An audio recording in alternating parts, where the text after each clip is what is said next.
pois este é o río Sallas. Cando en Padreira había un fallecido ou queríamos ir á misa ou os trabajadores querían ir trabajar a la mina, non se podía pasar por aquí, con la enchenta. Con esas enchentas non se podía moer nos muiños que están aí, o sea, esta parte pues non se podía hacer nada. La enchenta podía durar 2 días, 3 días, en esos días, aquí, en esta área, non se podía hacer nada, porque el río volaba por encima del puente para el otro lado. Entonces, eso trajo la consecuencia de que no se podía tener tanto tiempo los fallecidos y fue cuando se independizó, Castriz pasó, o sea, Padreiro pasó para la parroquia de Castriz y San Salvador quedó como San Salvador de Padreiro.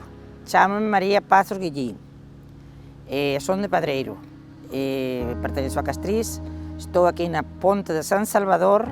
Este puente non existía, isto era unha puntella de pedra bastante altiña, que era a primeira que se inundaba, claro. Cando eran os enterros aquí, traíanse a caixa atravesada nun cabalo e un home fuerte aguantando a caixa, porque senón se iba.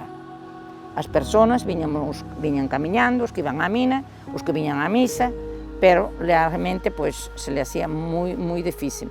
Cando fixeron a carretera da mina, que ya foi un lujo, entonces puxeron unha fila de lavadoiros ali daquela parte, e isto era todo monte. Aquí esta parte non se tocou.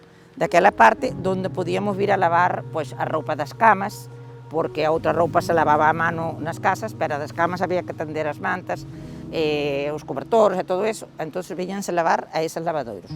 Igual viñan os de Padreiro que viñan as de San Salvador.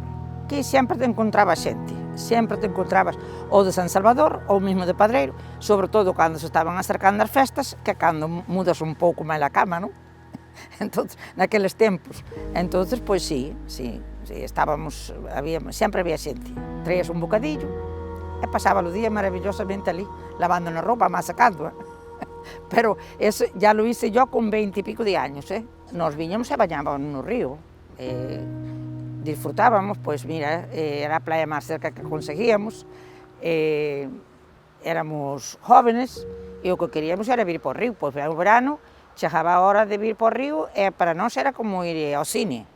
Traíamos un pantalón corto que nos cortaban dun vello que tiñamos. E se non tiñamos teta, pois non traíamos sostén. Non había tanta picardía como hai agora. Entre toda a pobreza que vivían os nosos abuelos, con moitos fillos, pero eu recordo ter unha infancia moi bonita.